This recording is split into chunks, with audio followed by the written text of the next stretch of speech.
Megnézzük azt, hogy mely magyar termékekre van igény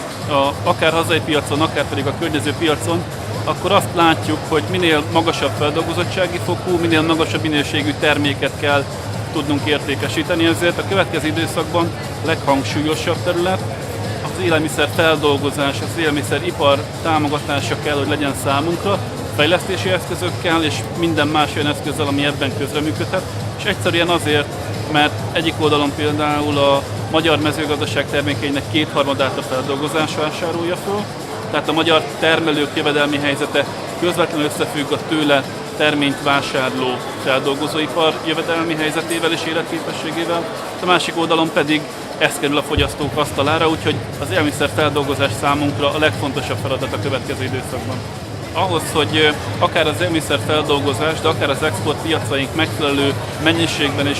azonos minőségben jussanak áruhoz, ez azt kell, hogy a termelők együtt működjenek és megpróbáljanak azonos árualapot képezni.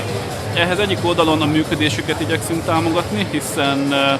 ennek költségei vannak, nem csak gazdasági előnyök vannak, hanem költségek is fellépnek, ezt lehet finanszírozni. Másik oldalon pedig azt szeretnénk, hogy a következő időszakban a különböző támogatási jogcímek esetében vagy ezek a termelői csoportok juthatnának közvetlenül ilyen típusú támogatásokhoz, vagy pedig egy-egy termelőnél előny lenne az, akár magasabb támogatási intenzitással, vagy bármilyen más módon, hogy ő tartósan egy-egy termelő együttműködésnek a tagja, és ez lehet annak a jövőképnek az alapja, amely felzárkóztatná a hazai termelői szerveződési szintet a nyugati példákhoz. A zöldséggyümölcs ágazat egy speciális ágazat, hiszen itt sokkal régebbre nyúlik vissza Európában is az Európai Unió által szabályozott termelő együttműködés. Ma azt látjuk, hogy a koncentrált kiskereskedelmi áruházláncokba koncentrált árualapot kell bevinni, legyen szó zöldségről vagy gyümölcsről. Tehát elemi érdekünk, hogy ezek a tészek, vagy akár termelői csoportok minél magasabb fokon működjenek. Tehát nekünk az elmúlt időszakban is külön forrásaink voltak az ő beruházásaik, hűtőházak, logisztika,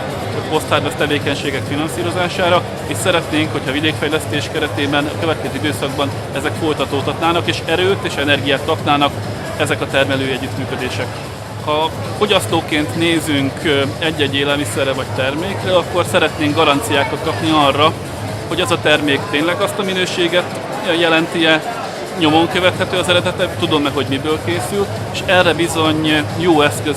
a védjegy. És éppen ezért ilyen nyomonkövetési, minőséget tanúsító rendszerek felépítését támogatjuk, legyen szó akár a most elindított kiváló minőségű sertéshús programunkról, vagy éppen a már korábban különböző szakmai szervezetek által elindított baromfi, tojás vagy bármely más ágazatban működő védjegyekről. Tehát ebben komoly előrelépést kell, hogy tegyünk a következő időszakban, és hát ne felejtsük el, hogy működik immár a magyar termék védjegy, amely a magyar fogyasztó számára egy minőségi, de biztosan és garantáltan magyar terméket tud tanúsítani, ezekre is oda kell figyelnünk.